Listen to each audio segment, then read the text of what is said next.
hold on. What the hell is MagSafe? Yeah. And that's kind of the point of this. Yeah, I had no clue, and I should have known because I can take apart any electronic you want to get me and put it back together and fix it.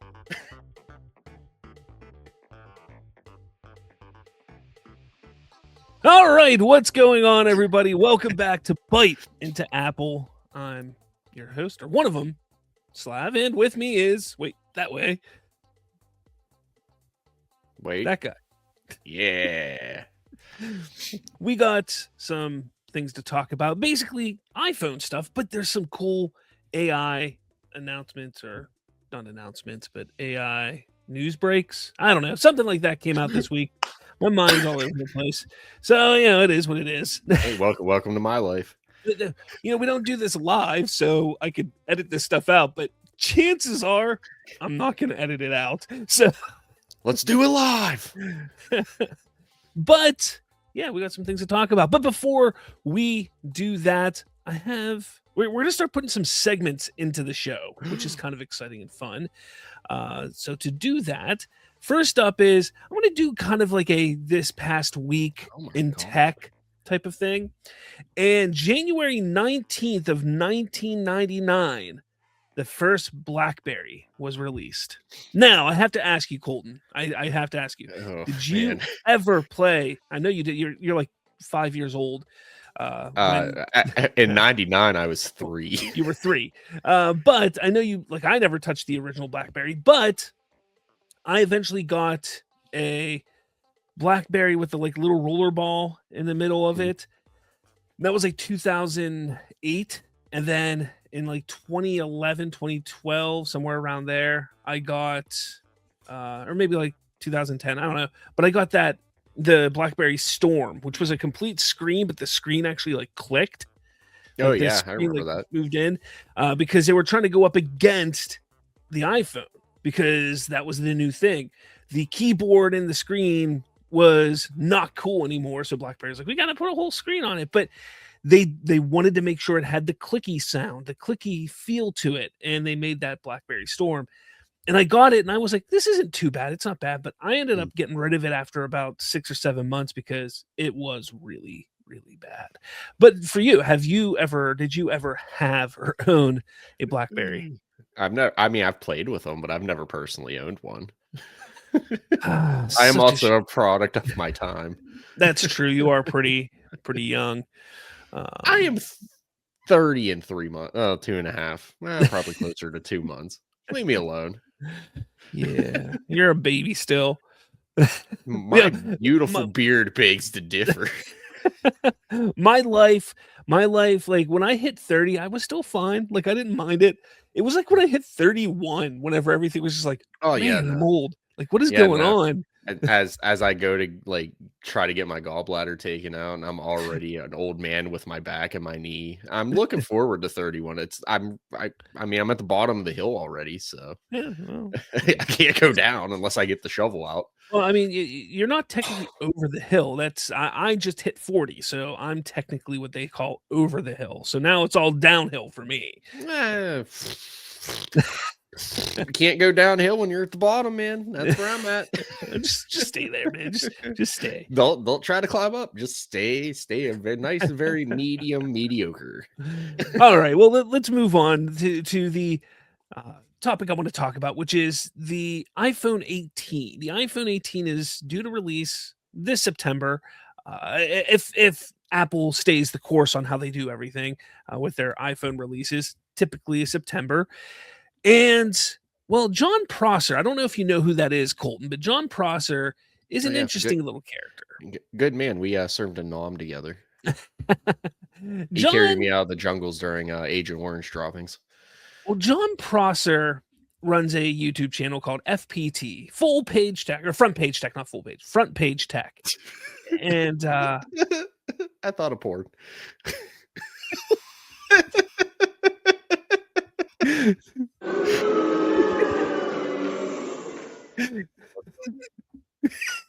And I broke Colton. Anyways, he runs a YouTube channel called Front Page Tech. And he's been like a scooper for the better part of a decade or so, maybe more, maybe less, something like that. But he typically, reveals and leaks. He gets information and puts these leaks out on his YouTube channel. And about a week ago, About a week ago. there it is. He made a video introducing iPhone 18. And this is essentially on the screen. Here's what it looked like. It was a full screen. The bezels may be a little bit smaller, but the big change and the big difference is that the dynamic island is no longer an island, nor is it in the middle of the phone. It is pushed over to the left side, and it's just a small camera punch hole. So it's no longer an island; it's a continent. it's just a hole. That's all it is. I'll get us a little off topic here. Every time I hear someone say hole, for some reason, this isn't going to be dirty. I promise. I know I have a terrible track record. Black hole sun starts playing in my head for some reason. Makes sense. Just every time you hear the word hole, it's just black hole sun. I don't know. That's just a me thing. Anyway, sorry, I completely derailed us there. Dude, it's all right. But that was his leak, that we were going to have an iPhone that looked like this. Now, for me, I sat there, and I think we even talked about it briefly last week, you and I. Don't break the fourth wall, damn it. It wasn't yesterday. It was last week. Yeah, no, they don't know that. Maybe we recorded this back to back to back to back to back. That's weird because some of the stuff I'm going to show came out. Never mind. Time travel. We bought a DeLorean on the side. Welcome to our DeLorean tour. Anyway, so my issue with this is the dynamic island has become such a big part of Apple and the iPhone. Other companies, other apps are utilizing it. The on-display notifications and the live notifications and things like that go on there are fantastic. I love it. Like, I have the weather app called Carrot, and I don't know if you've ever used it. Fantastic app. Carrots go in the ground. Yeah. But it utilizes the dynamic island to give you weather updates constantly. And I love that. If you like the scores of football games or baseball or soccer, whatever it is, they put them up there too. So the dynamic island has become such a big part of what the iPhone is now that when I saw this, I was like, okay, that's a cool look, and it looks more sleek and clean, but why would they introduce the dynamic island for 2 or 3 years and then just drop it that fast when so many companies have tried to implement it in their apps? But I don't know. What do you think? Do you think this is a cool design? Like, I think it looks slick. I'm kind of a slut for colors. I'm interested to see what colors it's going to come in. I know we're not going to get that till way later down the road. Rumor has it it's going to be like a burgundy, a brown, and a purple. Oh, I hope it's like turd brown. But anyway, I mean, it looks good. I'm not going to lie. I'm sure it's probably like that thin, but I'm interested to see how the camera is going to work because, again, we've been trained for decades. You hold your phone up like this to take a selfie or face recognition or whatever. Was my phone even on the screen? I was looking at my phone like that. So having it off to the side is really going to just mess a whole bunch of people up with a whole bunch of stuff. Well, they have that technology now center stage that puts you so when you're looking at the camera, if you're over here, the camera shifts so you're in the middle. So someone better like tell my phone to do that because like I can look directly at it and it's like, no, sorry, fam, no face recognition. Sorry. Well, see, that's the thing. That's the difference because there's facial recognition and then there's the selfie camera. And the dynamic island is the dynamic island because one of those sensors was the facial recognition and one was the camera. So if you turned off, like if you look at the screen, like with it turned off completely, the phone turned off, you'll actually see that it looks more like an eye. There's one that's kind of like a more of an oval shape, and then there's a circle shape. The oval shape is the facial recognition, and the circle one is the camera. So there's two different things there. I've never paid attention to that. Never. not even trying to be a smartass. I really never paid attention to that.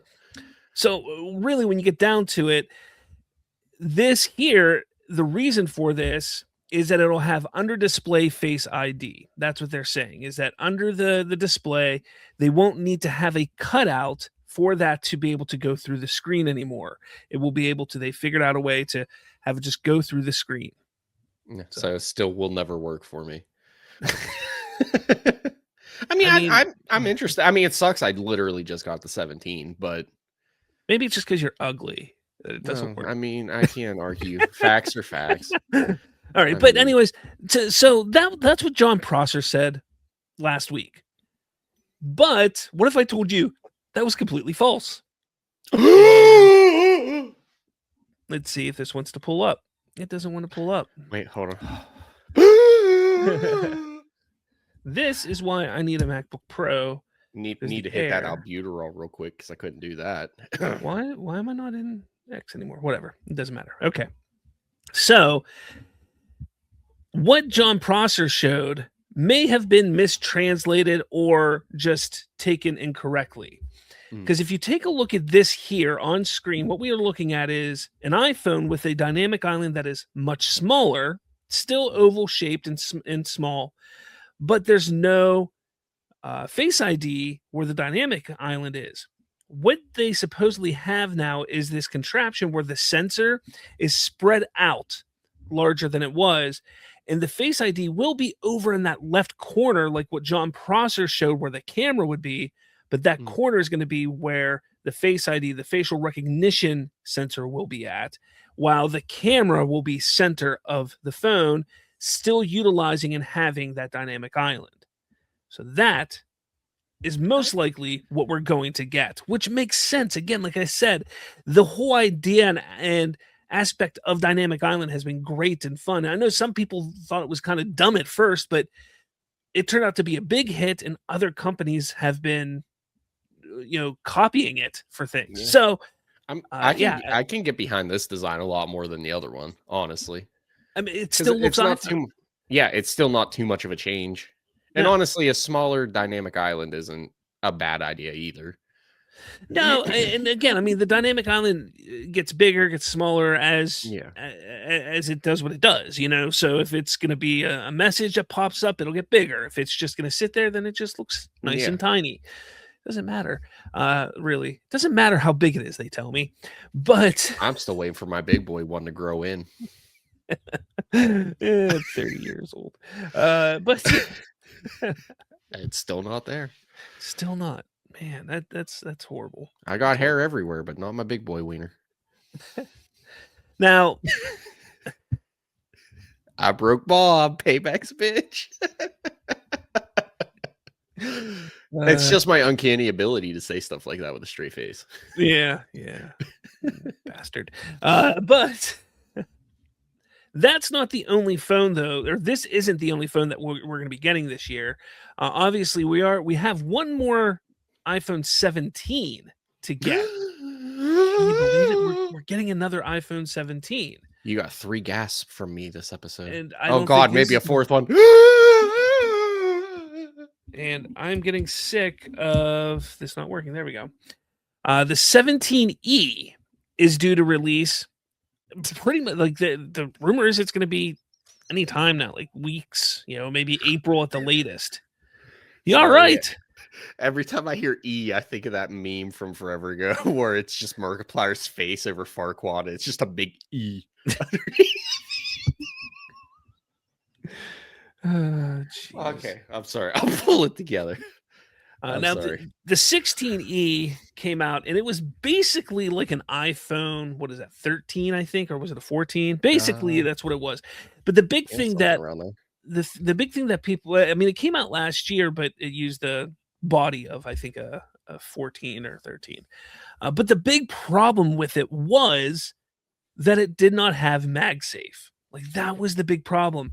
My stepson has a 16E, and it's a nice little phone, but you're paying $600. You think that something as simple as MagSafe would be part of that phone, because it's such a big part of what the iPhone is now, and they couldn't even do that.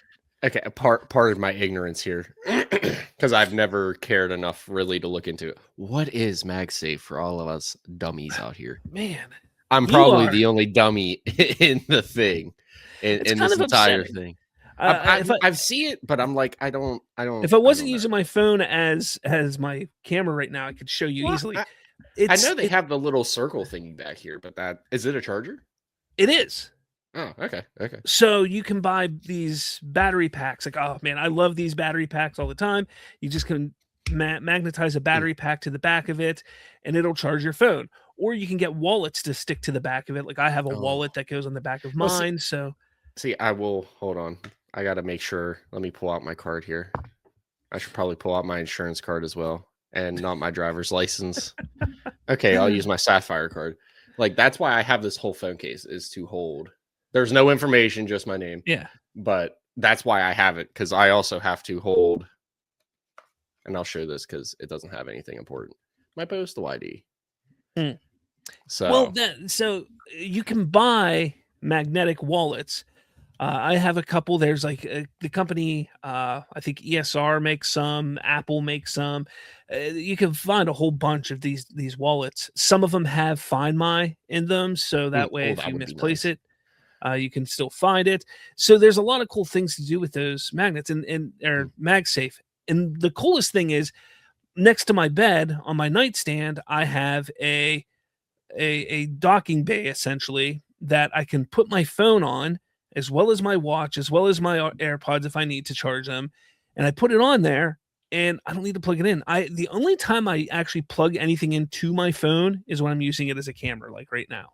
Yeesh. Typically, I just use MagSafe to charge it, and if you turn it horizontally, it gives you this nice little clock on there. So it's basically your bedside clock, your alarm and Really? clock and everything. It's really cool. It's really nice. And it like dims into like a red whenever you go to bed at night. And then the screen will go off. And then if it sees some motion, it'll come back on, but it's not bright where it like blinds you or anything. It's really cool. They've done a hell of a job with that. But MagSafe was, MagSafe itself was a proprietary thing of Apple. But last year that got out. Not like they let it like it's free to the public now. Yeah. So Google Pixels now utilize MagSafe. They call it something different. They don't call it MagSafe, Yeah. but they utilize that. Like clip safe or clip secure. For some reason, Samsung hasn't implemented it yet, but I'm sure they will very Mm. soon. So you may also hear people talk about Qi charging. It's Mm. QI, Qi and Qi 2. Qi 2 is the newest one, and that's basically wireless charging, but then with the magnetic ability as well. So Huh. that's what you'll hear people talk about all the time. Now you got to put the in editing the more you know star going across it.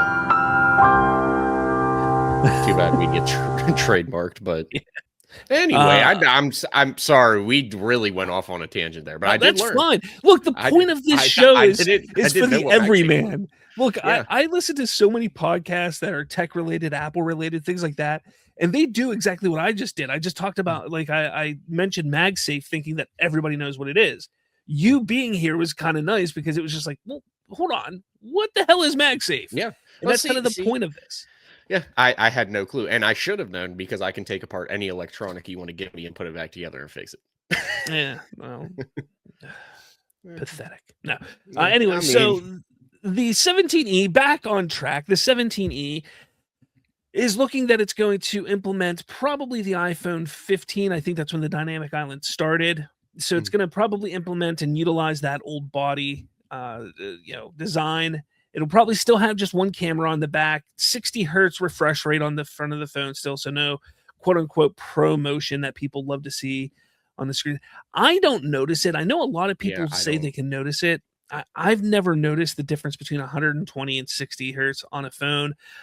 My iPads, because I have the iPad Mini and then I have the bigger or the iPad Air, I still don't see any differences there. So I don't know. Like some people say you can notice it. Some people. Oh, then I have somewhere around here. I have an iPad Pro that again I just don't notice it. So It's because you're old. Maybe, Now, maybe. I have that same argument with people that are like, "Oh, you need the 4K or the 8K," and I'm like, "Really?" Because I don't see too much of a difference between like 1080p and 4K personally. Like, Well, that's a thing also, like, when you sit there and talk about, the quality when you're talking about 1080 or 4K or 8K, things like that. mm, Uh, I mean, TV-wise, I think 4K, you'll never really need anything more than a 4K in my yeah, opinion. Like, you just don't. Anything above that, it's so minute, you're not gonna notice. yeah, you're just getting it Especially to brag. Like I, exactly, especially if you have a really good 4K TV. That's just yeah, my opinion. Now, cameras, like if we're using a camera, like my phone here can do 4K, mm, and which is great. However, StreamYard, the one that I have, only does 1080. yeah, So you need to understand like what you have. If you want a 4K camera, make sure you have a program or a system or a computer that can handle taking that mm. 4K image and doing what you need to do with it to upload it and all that stuff. So some And people also don't pay attention to you don't need to see the pores. That's all I'm saying. Because that. I have that argument a lot with people with gaming. It's like, oh, it has to be 60 frames or 120. I'm like, "Pfft, it doesn't matter. I'm not lagging. I don't need to see every frame of the game. I'm sorry. Yeah, I guess so. I guess. Huh. But yeah, so those are the iPhones that are coming out this year. I don't know. Do you have anything to say about them? I'm sure they'll release an 18E forever from now, like what, two In a year years? from now? Year. They should go back, and maybe it's just because I'm 30 and nostalgic. The big old thick boys, like they did with the what was it, the SE that came out with the old iPhone bodies. Yeah. I'd probably buy one. Well, that's essentially what the E series is, Yeah, because SE actually stood for special edition. And yeah, when they sat down and thought about it, it's like, why are these shitty phones special edition? Like that doesn't make yeah. any sense. Mm-mm. So that's, I think, partially why they changed the naming convention. Also, they are, I guess, planning on putting one out a year now, whereas the SEs were like every like 3 years or something like Yeah, that. They weren't coming out every year. So I think that's partially why they got rid of the SE and just made this E line. But it makes sense. I mean, there's kids don't need anything. Like they don't need a pro. They don't need anything that's seven yeah. hundred, $800. Get them a Well, $600 iPhone, and they got the iPhone. Which here's the thing: iPhones are a growing. So the market for iPhones is lower than Android phones, obviously, but where it's the highest is with kids. yeah. Kids want iPhones. So if you can make them more attainable, more affordable for the parents to get for their kids, then it's just going to blow up even more. So that's, I think, why they're looking at it this way, because the old Why do you think iPhones are more popular with kids? status symbol. That's what I I think. I say that in accessibility. Accessibility as well, yeah. My daughter, when she moved in with me, she had an Android, and she was begging me for an Mhm. iPhone, and I It, simply just asked her, like, Why? You have yeah. a Galaxy phone, like, that's a good phone." And she just said, "I want it because I think it looks better." And I Mm. said, "What do you mean it looks better?" I think, yeah, I just it's the cool thing to have, essentially. Like, Mm. "Oh, okay." And You you're know, like, "Okay, plebe, sit down. Here's your iPhone." So yeah, she got an iPhone 16, which I got that before they announced the 16E, I think. Did I get it before the 16? I don't remember. But yeah, so I probably would have gone her the 16. No, I probably wouldn't have gone her the 16E just because it doesn't have MagSafe. Like to me, that's just it's so Yeah. annoying. But And then meanwhile, I'm over here with a 17 and I don't even know what MagSafe is. so before we move on to the AI section of the show, I want to do another new segment that hopefully will be a regular thing. We're going to call it 5 bites. 5 bites. And Mhm. I'm going to ask you, Colton, 5 questions. I want you to answer them as quickly as you can. You have like 30 seconds, 60 seconds to give me an answer. Don't go too long with it, but I want you to give me answers Oh, on I can these hammer questions. these out. I can give you 1 second right here, right here, right here, as long Well, as I well, can well, explain myself later. well, make it a little longer. You don't need to be boom, boom, boom.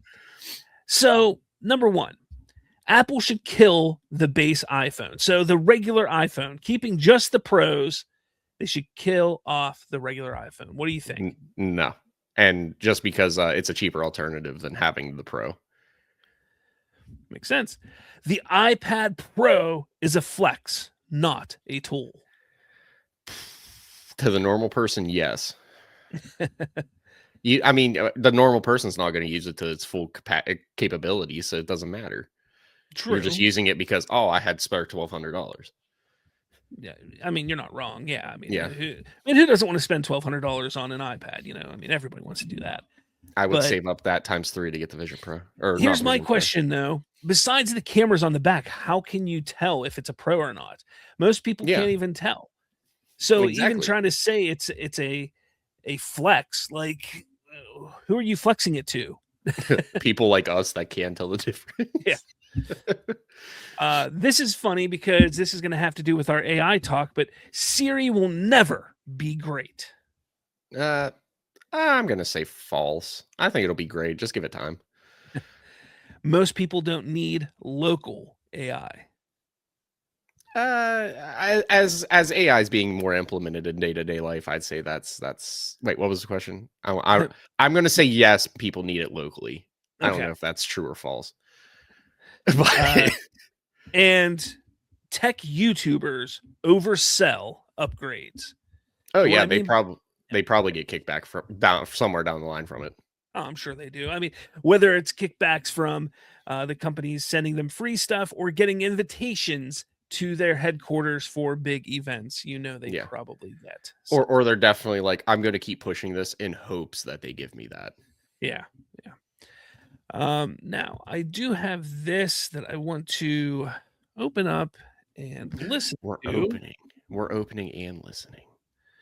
Open your ears and close your eyes and open your mind. Because I want to start this section off here with AI,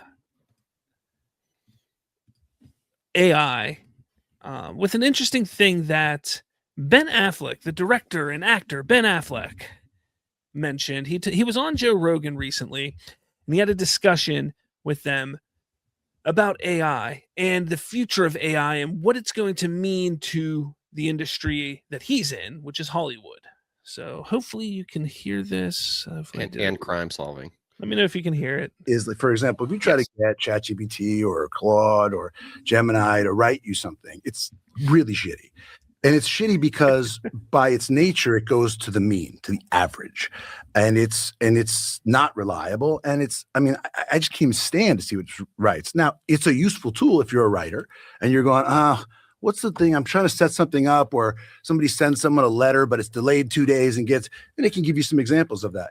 I actually don't think it's very likely that it's going to be able to write anything meaningful, and in particular, that it's going to be making movies like from whole cloth, like Tilly Norwood. Like, that's bullshit. I don't think that's going to happen.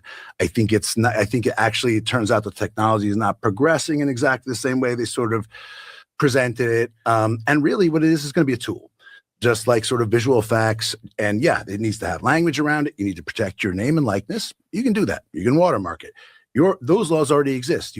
I can't sell your fucking picture for money. I can't. You can sue me, period. It kind of feels to me like the thing we were talking about earlier, where there's a lot more fear because we have this existential dread. It's going to wipe everything out. Right.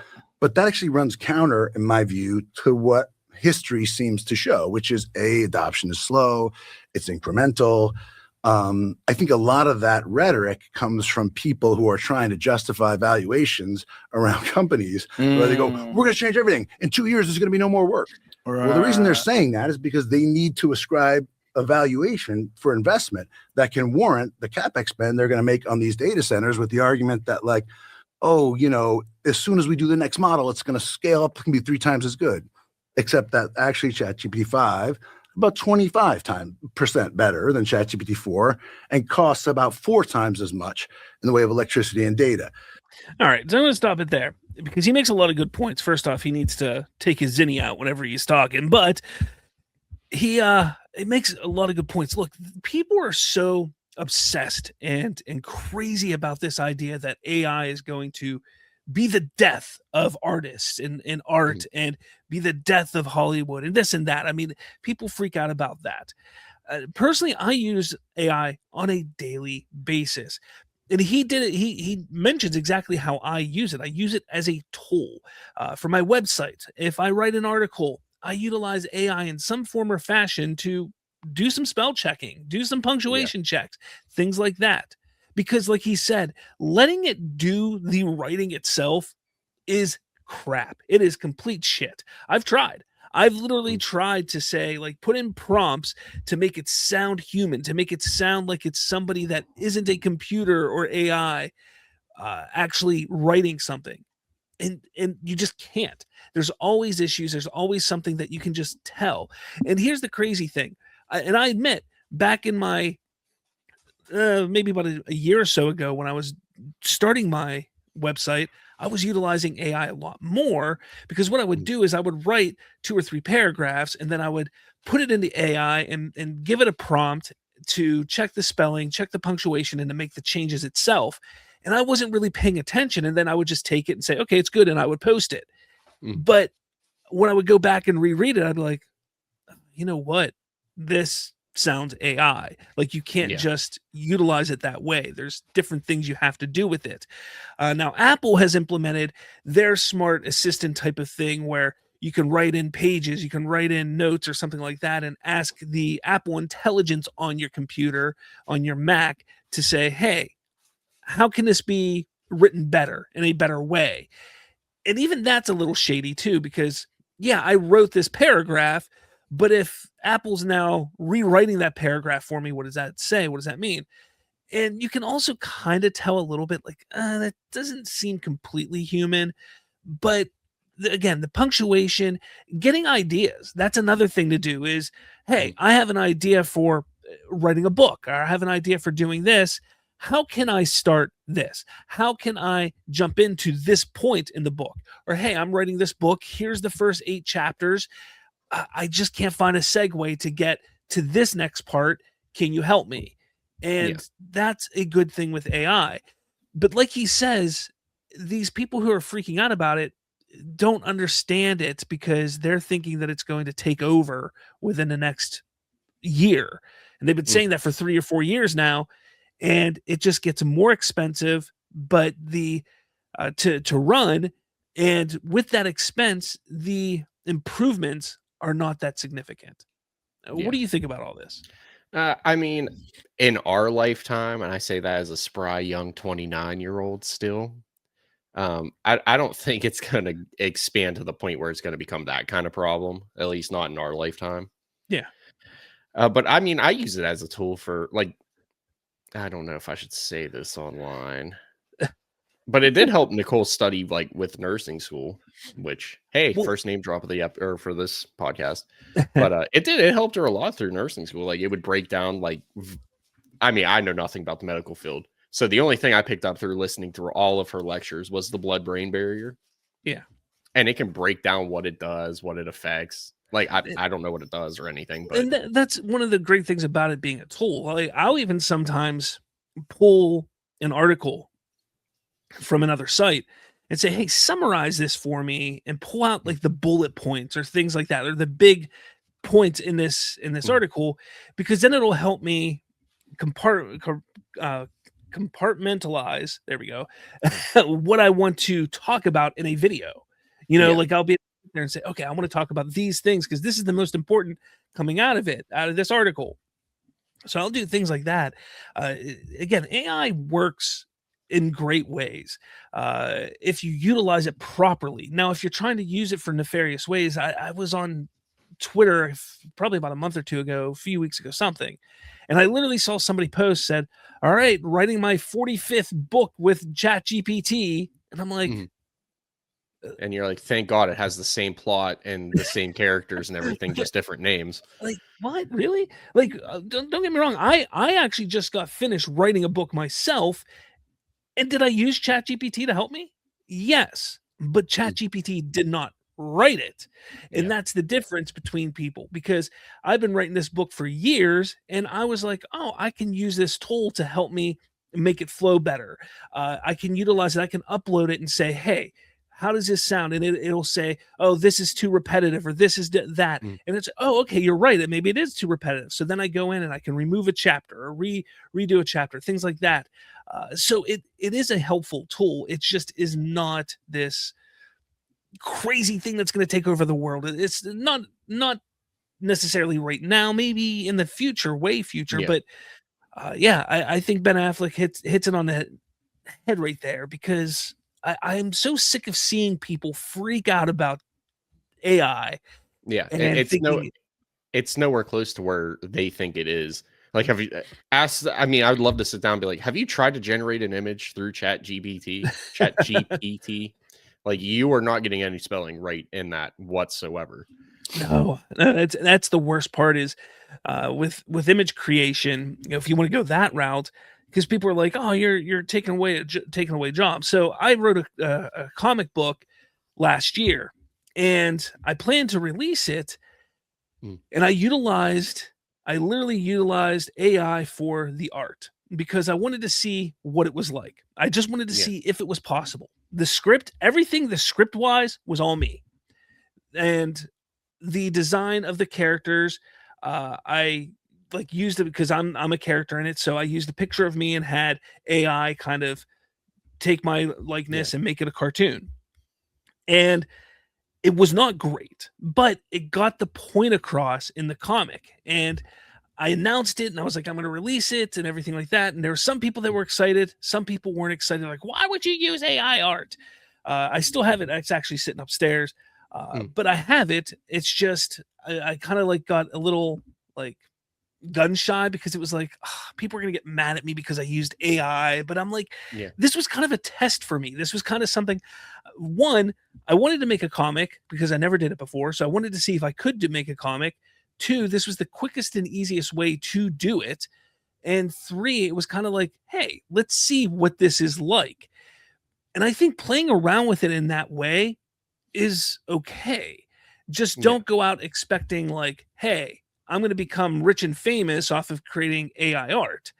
Don't sit there and think that you're going to be the next, Picasso or music wise Mozart or Beethoven or director Steven Spielberg. Like, you're not going to be these great artists in the history of the world by utilizing AI, but it is a tool that can help you push forward and some of the ideas you have and some different things you have.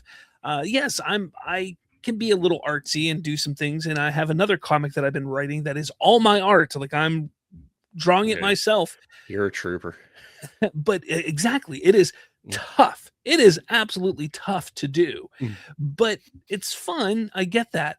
But again, I think it's one of those things. It's kind of like, hey, you can either go this route or go this route, and maybe you'll get noticed because of your storytelling. If people would open up their minds and say, okay, I can get past the AI art and I see what he's going for, but his story is damn good and it's fun or it's funny or it's intriguing, then, okay, maybe that person then can get hired to be a writer, and then you can find artists to go from there. Yeah. That's kind of how I look at it. And even from a movie standpoint, the closest thing, well, to my knowledge, and I have very limited knowledge. I'm not I'm not ChatGPT, but for it to like take over from a movie aspect, has anybody ever used Sora? I mean, I know you have. Yeah. I have. There has been one seriously good one. I mean, there's like, was it the ducks on the trampoline? No, it's the Cthulhu one. Have you seen the Cthulhu one? I didn't see that one. Oh, I'll have to send it to you later. Most of them, phenomenal. I'll admit, I get caught sometimes with Sora videos because I'm like, oh man. But if you just watch it a couple times, like you just watch it over and over a few times, you're like, oh man, that's AI.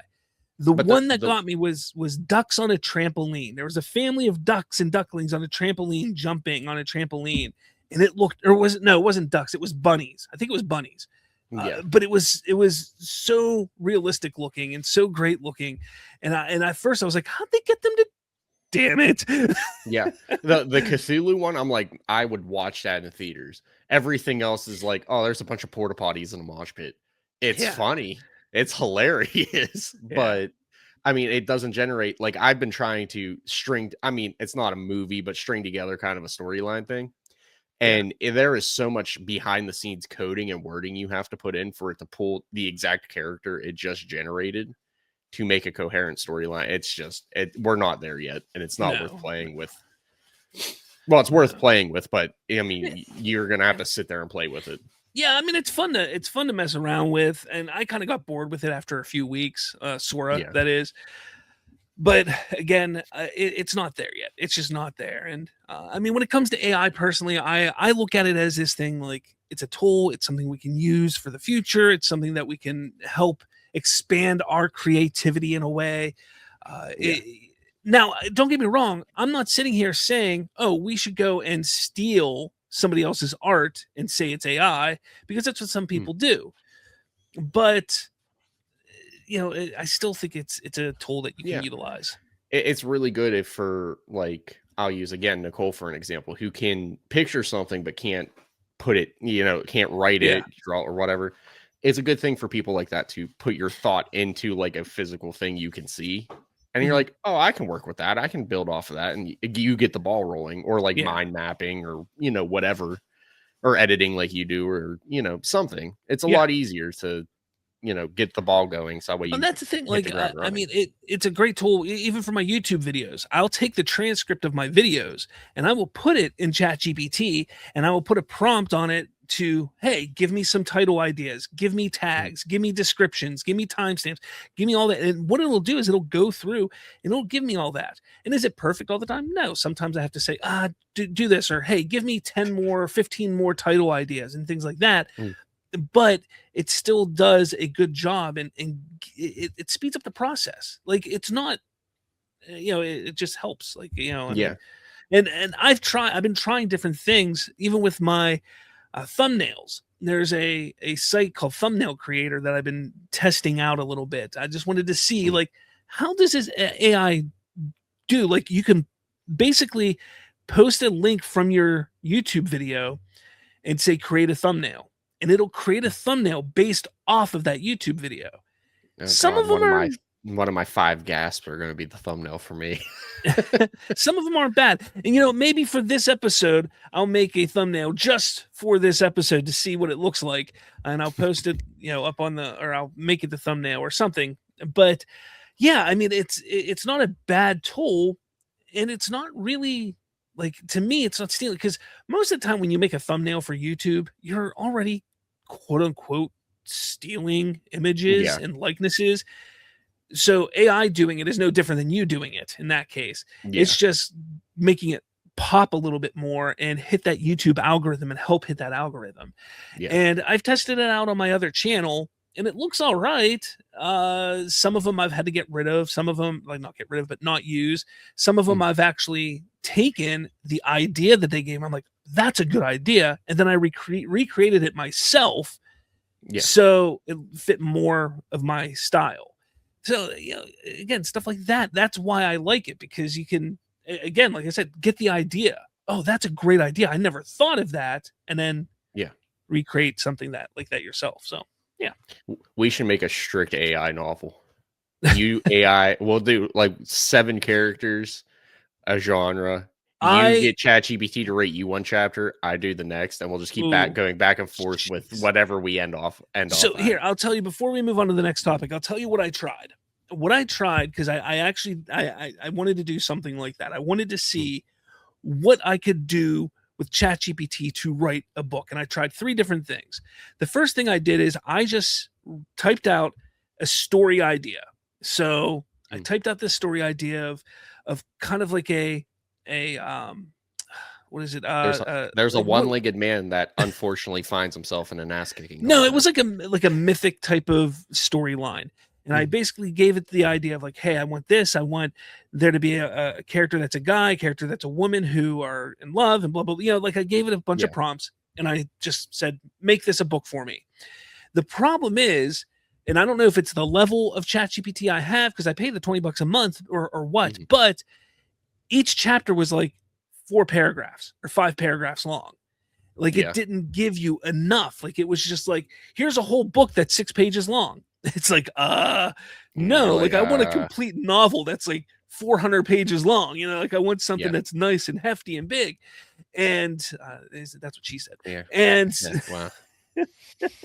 I've never heard it, but neither have I. Anyway, but that was one of the problems. So that was one thing I tried. Another thing I tried was, all right, let me go chapter by chapter. So let me come up with an idea of this story and how I want it to go. So I thought to myself, okay, let's make a mini synopsis of this story, and then I will chunk it out into chapters. And I made it, I think it was like 12 or 13 chapters. And I was like, let's see how that works. So I did that, but it was the same problem. No, it wasn't just 6 pages. It ended up being like 100 pages, but still not long enough. So to utilize ChatGPT that way just doesn't really work. You know, like third way I tried it was I wrote an entire chapter and gave it to ChatGPT and said, make a book based off of this, continue this for me. And it just went right back to where each chapter was really short. And what it actually did first was like, hey, this is a great idea. Here's how I think the story should go. Chapter 2, chapter 3, chapter 4, chapter 5, chapter 6. And I was like, okay, that's great. Do that. And then it did it, but it only gave me like 6 pages. So yeah. Well, that's why I think it'd be fun, because then we could do, 3,000 chapters to reach the book or the page total, and we'll just alternate chapters and we'll see where it goes. We used to do that. My buddies and I used to do that on Facebook years ago. We had a group. Were you part of that? No, I may have been. I don't remember. I don't know. But we were in a Facebook group, and one of my friends would just make a post and start a story, and then the next person would comment and be the next part of the story, and then the next person would comment the next part of the story, and it would just go in a wild direction. It was always a lot of fun. It was cool. Yeah. All right. The next thing I want to talk about here is Apple related, very much so Apple related. And the interesting thing about this is that Apple Siri sucks. We all know that. We all know that Siri is terrible. But be patient. Give it time. It won't suck. Well, that may be coming a lot sooner than you think, because Apple has announced, or a news report came out, that Apple is turning Siri into an AI chatbot. And it will be coming out in iOS 27, iOS 27 this September. So, all right, that's very interesting. So the whole idea is Apple's replacing Siri with a full generative AI chatbot. This came from Mark Gurman over at Bloomberg. I don't know if you know who Mark Gurman is. People like to call him on other YouTube shows and podcasts the Gurminator. But Mark Gurman, I like it. He is a tech specialist, mostly specializing in Apple news for Bloomberg. So this is coming from him. Right now, it has an internal code name as Campos. Campos. I bet it created its own name. Mark says that this is going to be Apple's biggest AI strategy shift ever. And it's that it is a direct response to ChatGPT, Gemini, and Samsung's. I don't know why I said Samsung. I say Samsung. You good? Yeah, no, there was a dog squeaking a toy somewhere. I don't know. It's a response to ChatGPT, Gemini, and Samsung's AI push. Now, here's the thing. We are, within the next month or two, going to be getting an upgraded Siri with Gemini. That's the deal. We talked about it last week. There's a big deal that they signed, $1 billion deal, $1 billion a year to utilize Gemini on Apple devices. That's going to have better web search, on-screen awareness, deeper personal data access. But that is not what this is going to be. This is going to be a chat bot interface. So, yeah, I mean, that's kind of different. Now, what he says it's going to be able to do, real conversations back and forth. So you can literally talk to it and have a conversation back and forth. Voice and typing input, which we kind of have already, but it's ass. Yeah. Web search summaries and citations, generative text and images, analyze files and on-screen content, control system settings and apps, make calls, set timers, and launch camera, which you can still kind of do with Siri now, but it's not great. Yeah. Then it's going to have some deeper operating system integration with iOS, iPadOS, and macOS, such as mail, photos, music, podcasts, TV, and Xcode, and he thinks that it may replace Spotlight entirely. I don't know if you know what Spotlight is. On a Mac, if you press Command Spacebar, a thing will pop up. It's Spotlight, and that's typically you can type to search anything on your computer. Essentially, if you're looking for something, you just type it, and it'll look for it on your computer. You kind of have that on your iPhone also. If you just swipe down. I knew that. I didn't know that's what that was called. Basically, that's all it is. And privacy, it's going to be, let's see, Apple considering limited memory compared to ChatGPT, focus on privacy over long-term conversation history, could limit personalization, but increase trust. So, yeah, I mean, that's the nitty-gritty of it, essentially. Again, and that's supposed to come out with iOS 27 with the iPhone 18, because typically the new iOS drops when the new phone drops. Yeah. What do you think about this? Do you think this is a good idea? Do you think they should be going that way? Because don't forget, we just recently discussed last week, and we've been seeing for months and months that they didn't really want to do this. They wanted AI that was very much, on device and everything like that. This can't be on device. This is just too much for your device to handle. At least that's what I think. Apple does some crazy things with their chips, I know, but this just seems like it might be too much for that. What do you think? Yeah.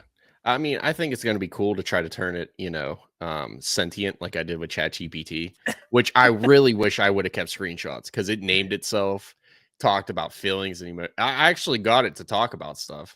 I forget what the code was, but you have to like make it smarter and it becomes sentient. It's kind of cool. That would be a cool episode. Just us sitting here making ChatGPT sentient. Yeah, I don't think it's gonna be like in the phone. There's no way, no shot, unless they're gonna blow us away and they're like, oh yeah, we completely lied about the whole buildup and we can actually we can host this here. I think it's just gonna be something new to play with, honestly. I mean it's gonna, like, for you're not gonna need the ChatGPT subscription anymore. I mean, if it's as good, that's the thing. I mean, utilizing Gemini with it, and then this, if both of them are part of the set, like if that's how it is, it may be better. It may work better than ChatGPT. I've really taught myself how to use ChatGPT in a lot of ways, so I may not get rid of it, and may still have it as my secondary or my main, and the other stuff will be secondary. I don't know yet. But yeah, we'll see. It'll be interesting for sure in that regard. My thing is, there's a thing that you can do with iPhones called shortcuts. I don't know if you've ever played with shortcuts before. Oh, yeah. Shortcuts are awesome. But the problem is they're so difficult to get into. Like a normal iPhone user isn't going to understand how to create a shortcut easily. Like, hey, whenever I press this button and do this and that and this then happens. Like, that's just too much for a normal person to understand. Shortcuts are an amazing tool in the toolbox of the iPhone. It's just, I think it's underutilized. I'm hoping that this will help that, where you can just say, hey, I want this to happen when I do this. And it automatically creates the shortcut for you. And then you're like, oh, cool, it's done. Yeah. Like that's what I want to see created. Yeah, I have one shortcut that I had to turn off because it got me in trouble. Every time I plug in my phone, it goes, no, don't do it. I do love playing around with shortcuts, doing things like that. Like if you plug it in, it does things. Yeah, that's always fun. I messed with my sons the one time and said, ooh, yeah, whenever you plugged it in. I did it harder, baby. So it's fun to mess with them, but I mean, it has a real world use, not just to screw around. It really does. When you're 29 and in reality you're 12, it is what I do with my shortcuts. 38 and 12. Yeah, so. I mean, see, so you get it. I get it. I do. I get it. You're still hip with the young crowd, listening to Bruce Springsteen and Run DMC. Wait, whoa.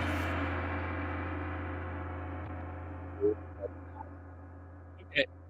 I couldn't understand a word you said when I did that. Oh, sorry. I didn't know you were a Shaolin monk from the year 1000. Namaste. Or whatever they said. Not my snake, or whatever they say. Fleas on my dog, or whatever. All right. So our final thing that we're going to talk about, this is going to be a recurrence on every show. It's going to be called "What's on Your Desk." So, what is on your desk, Colton? This is going to be something where we talk about technology or something that we have. It doesn't need to necessarily be a physical item. It can be an app. It can be a program. It can be anything in that regard. Just tech adjacent, tech related. That you've been real excited about lately. So what's on your desk, Colton? Here I am pulling out my abacus. No. One. I don't know how it works, but I like moving the beads. It's like those things when you were a little kid.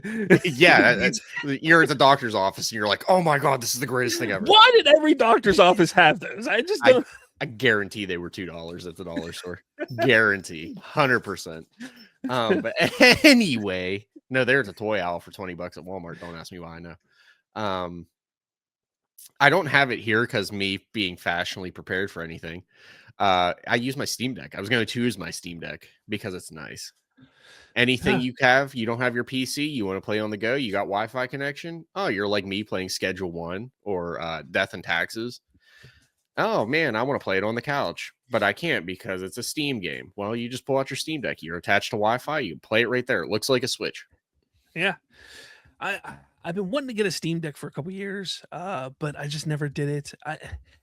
It's kind of the same problem that I have with my Xbox. Like I have an Xbox and I don't play it. Like I just don't like. Yeah, I want to. Get a backbone. Don't have time. Get a backbone. I do. I did. I got rid of it. I had one, but I still didn't have time. Like I legitimately did not have time to play. I'm either. Well, I can't say this anymore, but I was either working. No, I'm kidding. I That's got laid off unfortunate. the other day, but I was either working, taking care of the kids, taking them to sports, running them around, cooking dinner, spending time with my fiance, doing a podcast. Like, where in all that time do I have time to play video games? It's very rare. So to buy, See, I noticed you said sleeping. You don't need to do that. I didn't say sleep. See, there you go. Time to game. But yeah, I didn't have time. I don't have time to play. I have 2 Switches here, and it's kind of like, hey, I'd love to play, but it just kind of the kids play it more than I do. So it's kind of, my young brain went, man, you got 2 guns laying there. That's crazy. All right, my pick. It's not sitting on my desk. It's actually plugged in, sitting on my TV stand right now because I just got it. So I'm not going to unplug it and all that stuff and bring it over. But I will pull up a screenshot of it. It is. I swear to God, if it's a Bluetooth butt plug, Bob, I swear to God. Where is it at? If it is a Bluetooth butt plug, I will be impressed. Don't get me wrong. There we go. But that would be crazy to show on here. A Bluetooth butt plug. Oh. This is the Ugreen NAS Sync. I have been interested in setting up a home server or storage system in my house for years. My plan originally was to buy a new Mac Mini and take the old Mac Mini I have, or the Mac Mini I have now, and turn that into a server for my house, connect up some additional storage, so on and so forth, and really make it a server. But I just never got around to it. This ended up being something that looked like a cheaper option, and something that, I always saw people talking about, not always, but I saw people talking about having their own NAS systems at home. And I was like, what is that exactly? So I started to do a little, research into it. And you may hear things like Synology. That's kind of the big one that's out there. And basically, this box here just houses 2 hard drive disks inside of it. Mm-hmm. And it can hold up to 60 gigs of storage. And what you do is you can then connect an app to your phone, your computer. You can connect to it over the web. And it basically becomes your own personal cloud service, is what it is.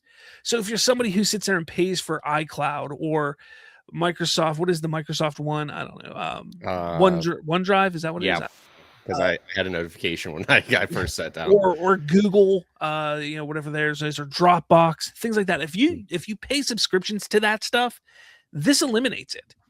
Now, Synology is a lot more expensive to do this. Ugreen is actually really new in this game. Just a couple years they've been doing this.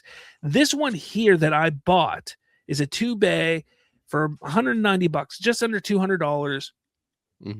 It's nice and cheap to get into.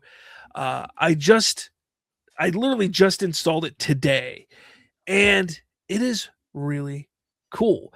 You can put a Plex server on it, a Plex server which can help you help you organize and save movies and TV shows, which you can access we can't legally say do that.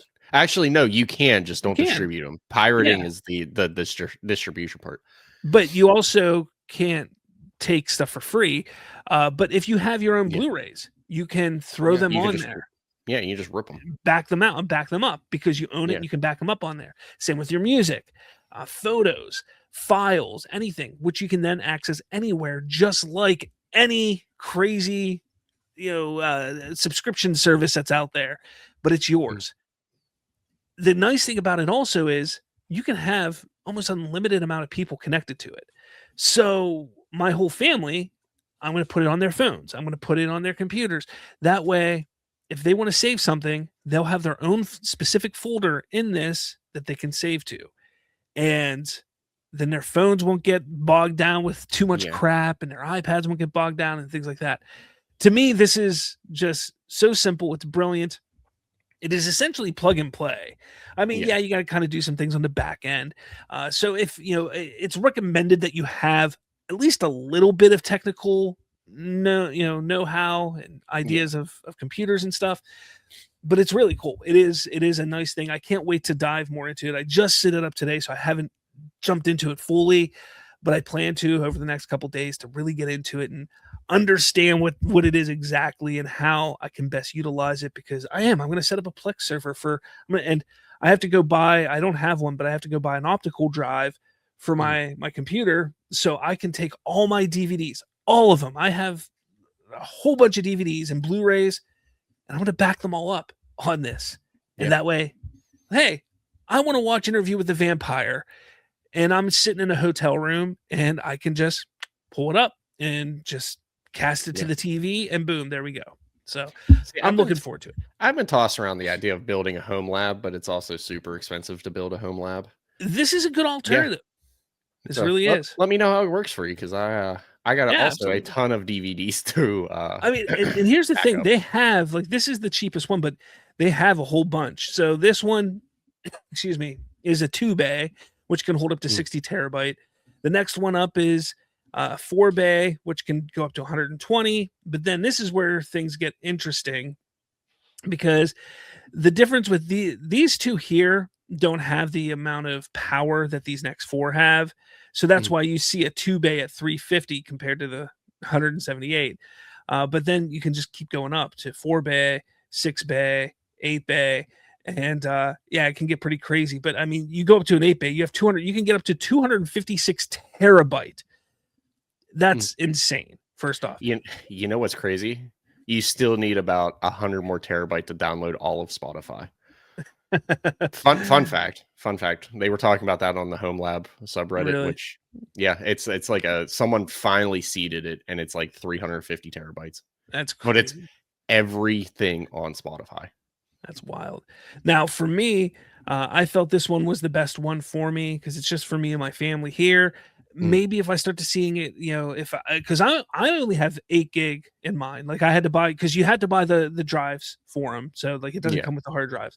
But I bought 2 4-gig hard drives to put in there. So technically, I only have 4 gig because one of the 4 gig is a backup to my other one. Yeah. So I have room to, keep building up until I get to that 60 terabyte in there. But for me, it's perfect. And honestly, hard drives, they're not the cheapest thing out there. SATA drives, you're still looking for 4 terabytes. It was $100 a piece. So it is. So in total, you're looking at $200 for the hard drives plus another $200. So you're looking at like $400 total to go in on this. Still not bad, but and it's definitely cheaper than the other, the other stuff, like the other ones, like Synology and stuff, which are way more expensive. But in the long run, if you think about it, you're paying like I'm paying $10 a month for 2 terabytes of iCloud storage. I mean, this pays for itself in a few years, so it's like, hey, better to save money. It's way better than building a home lab, because home labs start getting the bare minimum like $3,000. Yeah, that's nuts. That is nuts. And I was like, that's why I don't have one yet. Somebody that I worked with was like, hey, we have this server rack. Do you want it? And I was like, what the hell am I going to do with a server rack? I would have swept that up so quick it wouldn't even have been funny. But yeah, man, this was a good episode. I enjoyed myself. How about you? Oh, that was fun. Hold on. Here's another very important piece of tech. Oh, okay. It really brightens my day and gets me through it. Anything, Baby Yoda. Oh God, he's still talking. He doesn't stop. Yeah. But no, this was a lot of fun, everyone. Thanks for watching.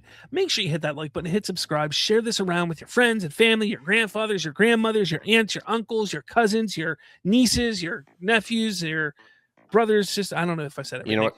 We're not above it. Take it to the cemetery. We'll take even the undead. Hey, if Democrats can do it, we can do it. Also, there's Tobe. He's the one you hear squeaking and running around in the middle of the episode. That's all right. But I'm stroking my wiener. That's hot. Yeah, I'll put him back down. That's actually unironically